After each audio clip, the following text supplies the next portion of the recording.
Happy New Year. My name is Michael Iannini, and I'm joined by Paul Smith. I'm a managing director for PDAcademia and a CIS affiliated consultant that specializes in governance. Paul Smith is the director for the Future Directors Institute. And today we're going to be talking about news through the lens of the boardroom, and specifically what should be the priorities that school boards should be taking into account for 2019. And the priorities that we're going to be identifying are effectively the ones that companies across the globe are being told they need to be mindful of. So we're going to look at those priorities and see how they actually apply to the school board. Interestingly enough, Paul, just this last weekend, my favorite newspaper, the New York Times, had an article in the business section about a call for companies to take leadership roles, and it talked about the BlackRock CEO, Larry Fink, about how he was putting companies on notice last year in terms of them taking on greater corporate responsibility. And interestingly enough, just in the last couple of weeks in the news, we heard that Microsoft was getting involved in developing affordable and sustainable housing programs in the Washington area. And this is interesting because when we think about Microsoft's impact in Seattle, in terms of how it helped that economy grow, but it also attracted all of these workers to the area and was paying them so well, it also did create the housing problem that they're beginning to take a leading role in trying to shore up. But they alone can't do it.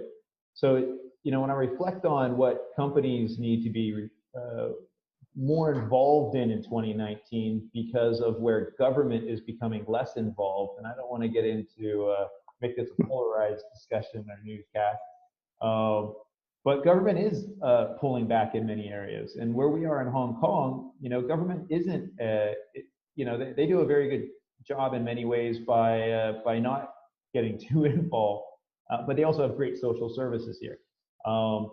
But that's not to say that the international school market hasn't created problems for this market in terms of the equal education opportunities, in terms of the expectations that are being put on students across this area in this region, and especially when we take a look at the pressures that are put onto students in order to compete within these environments, just to be able to get into these schools.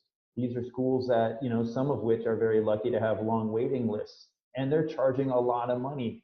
And, the question's got to be, what's the return for that money?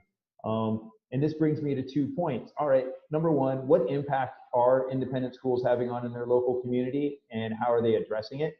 And number two, for these schools that are selling this dream of the global citizen and international education, how are they actually documenting the return back to the families that have invested in it, outside of saying, hey, your student went to Stanford? But are they actually tracking what those students are contributing back to the world so that they can actually say, yes, we developed a global citizen? Or have they effectively just created somebody that went to Stanford? So I think this is something that the board definitely needs to be more mindful of, because schools are making a lot of promises and they're using a lot of big words, but I don't see them really giving back much to the community from which they're taking their candidate pool from. And I don't see them documenting how these students are performing after they've left the school. Take on this. Oh, look, a couple of things, just going back to the BlackRock thing. BlackRock, obviously, I think the largest investment manager in the world. And so they've got a lot of proxy voting power when it comes to, some of the shareholder activism stuff they can do at different places, different stock markets around the world, especially America, where it's obviously more prevalent than most places. You're seeing also Gillette, Procter & Gamble company, I believe, coming out with their Me Too advert, which is creating a huge amount of debate. But again, it's them taking, whether it's cynically or not, they're taking a sort of a social leadership role by having a stance. You see it everywhere. More and more corporations are having a say in public policy in terms of social justice, environmental justice. And what's really interesting from a school's point of view is that schools have always been very active contributors to a community. So you could probably say that schools are probably a little bit of a front runner in this. But what more can they do? Going back to your other point about impact that the schools are having on the students and the impact the students are actually having themselves when they leave. Social impact is a minefield of measurement conundrums. Social enterprises in a schools are essentially a social enterprise, for want of a better word, in the modern sense of the word. It's really hard to measure impact. You've got to first decide what you're measuring, how you're measuring it, how you gather the data. If the measurement is, well, going to a prestigious university, then that's probably pretty easy to track. But that's what you also should be selling. Is that our job is to get them to the good university, then it's the university's job to get them the big pay packet, if that's the measurement of success, right? But again, I think increasingly the success measures are far less financial and far more impact and contribution to society, and they're much, much more difficult to equate, because your contribution to society could be what a great person you are and how your every interaction is wonderful and you make people feel fantastic about themselves. How the hell do you measure that apart from when they're dead and everybody talks about you? It's a bit of a longitudinal study, isn't it? But here, bringing it back to the board, how do you think a board plays a role in this, gets involved in this? What do you see outside of the school environment from corporate boards that you work with and even not-for-profit boards that you work with? What are they doing to address this? And what are they planning to do to address this in 2019? Yeah, again, I think a lot of it comes down to purpose. Purpose is a big word. They're being bandied around all organizations now, and obviously non-profits have had the hold on the word purpose for such a long time, vision, mission. But increasingly corporates are starting to understand they need to actually articulate a purpose. Now, often a lot of them do it cynically, but most of them are actually thinking about it authentically, because it's a way to attract great people, and again, accompanies the people who work for it, right? We all know that. And so as increasingly younger generations make up the majority of the workforce, and then increasingly the majority of the buyers or the consumers or the customers or the clients eventually, or the decision makers, they're led by different things. So again, everything starting from this top down, why are we here? What are we doing? And a lot of that's more about what's our impact, what problem we're trying to solve.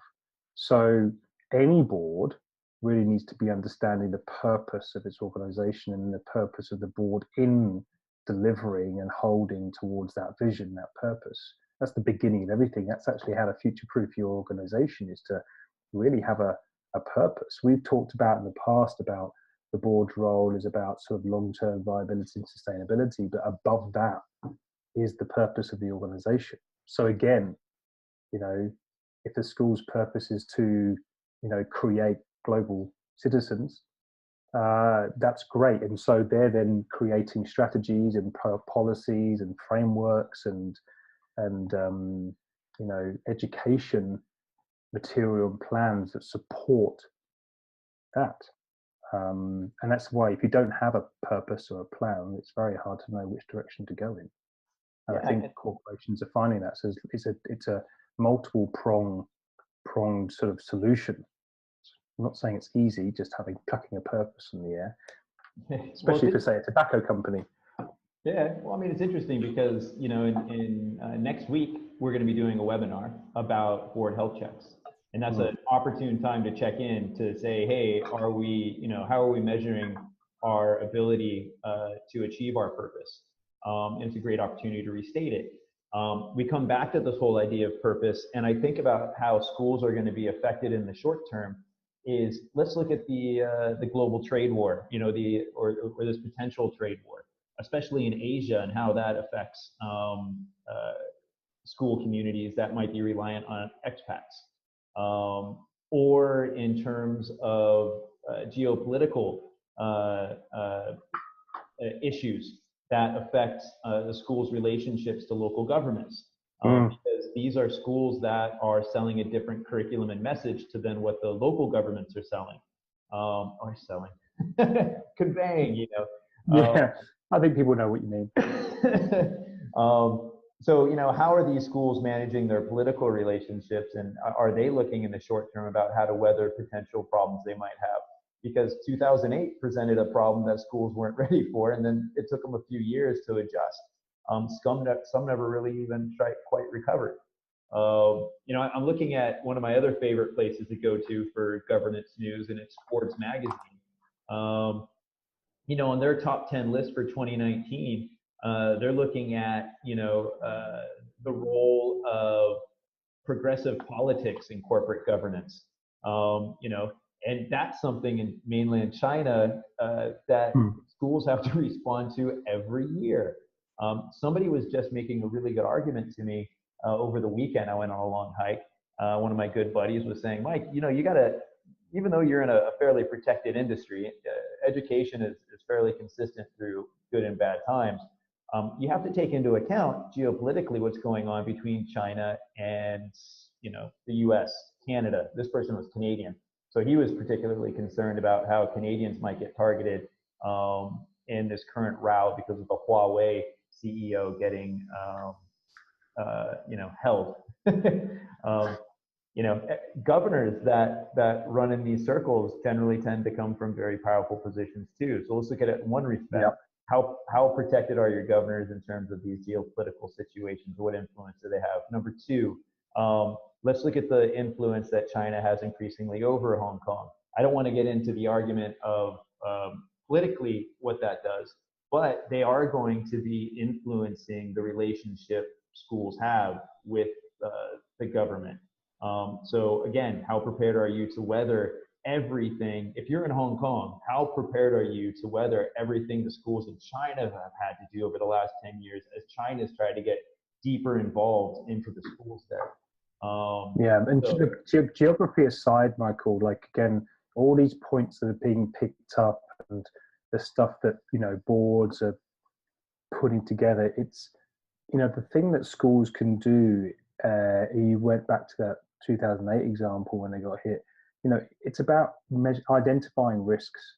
One of the things that all boards often overlook when they're thinking about the strategy and the financials is identifying risks to their organization.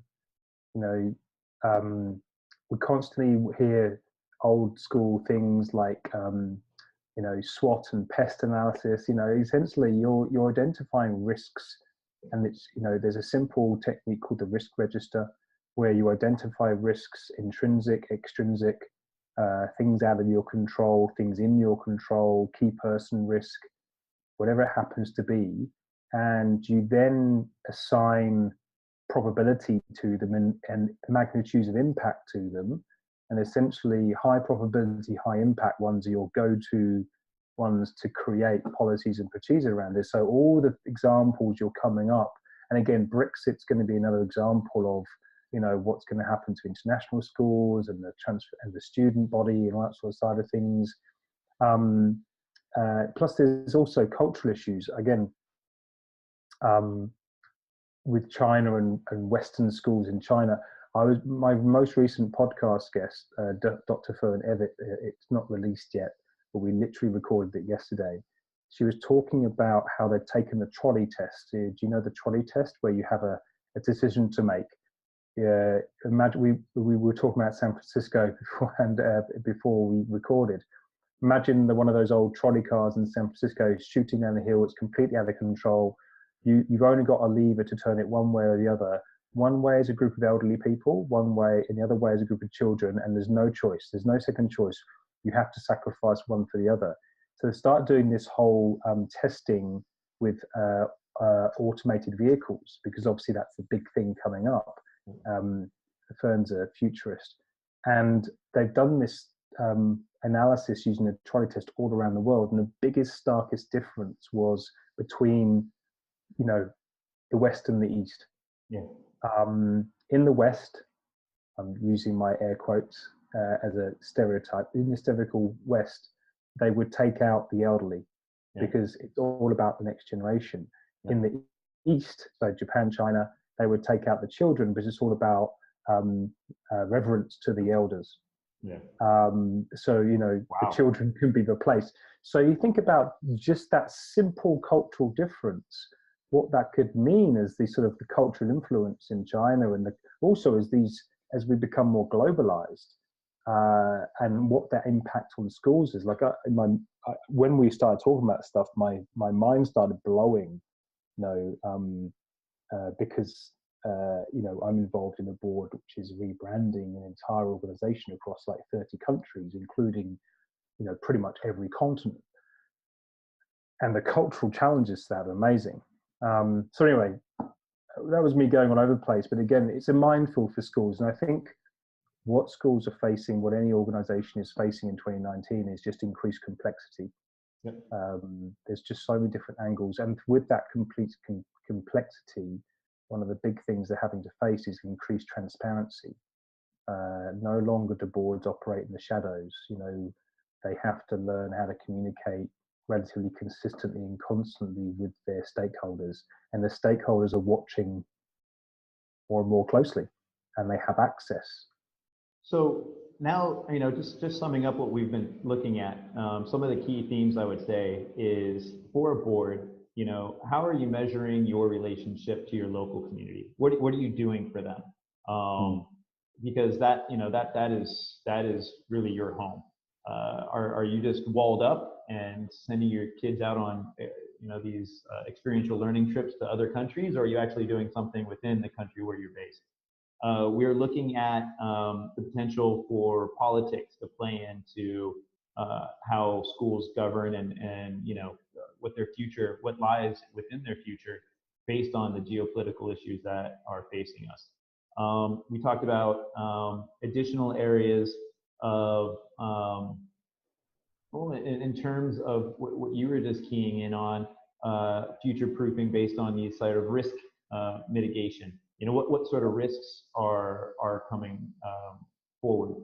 So, you know, as we identify these specific issues that school boards need to be mindful of in 2019,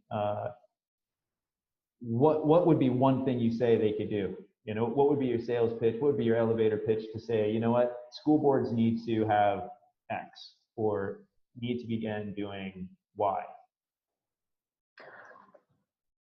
One thing, can I have two? Can I bargain with you? Okay, I'll give you two. One is they really have to identify their purpose, not the organization's purpose, but the board's purpose. What's our role in the school, in the organization? I think that's sadly lacking in almost all organizations across the world. Is what's the purpose of the board? You know, we say governance. What does that mean now in 2019? Second is to back that up, is to say, do we have the right people? I think we've talked a lot about board composition. That would be the second thing, you know, with AGM season coming up and the board elections coming up, you know, really work hard to make sure that you have the right people in your boardroom. Yeah. All right.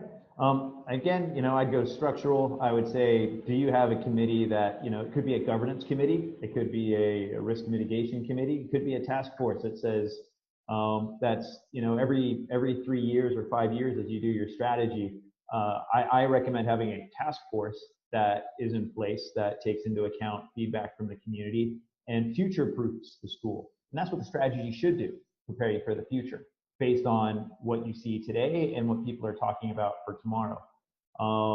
So that said, Paul, thank you for joining me on today's newscast. Always a pleasure, Michael. Yeah, no, it's great to be getting a look at the year ahead. As for us, the year ahead, next week, January 31st, we have our webinar that's on board health checks, where we really are going to be looking at how do boards measure the mission and you know, their role in terms of achieving it, and are they doing it? You know, are they meeting that mission? And then, you know, we got some other great topics coming up for this year as well. We're going to be talking about, you know, the hybrid boards in terms of what they look like in terms of structure for those that are appointed versus those that, you know, are voted in. And, you know, we're looking at other types of topics as well in terms of technology in the boardroom. What are some other topics you're excited about? Yeah, definitely the technology one as well. It's definitely, you know, the future of the boardroom in terms of technology changes is a pet project of mine, as you know. I think also we've talked about communication within the board last year, but I think, you know, as we just mentioned here, communication outside of the boardroom, is that transparency increases. That's a definite topic that I'm looking forward to exploring more. All right, so I mean, that's our 2019, at least for the next 6 months. And we look forward to having you join us for future discussions. Again, thank you here from Hong Kong. Paul, thank you there in New Zealand. And we'll be back in touch with you next week. Bye.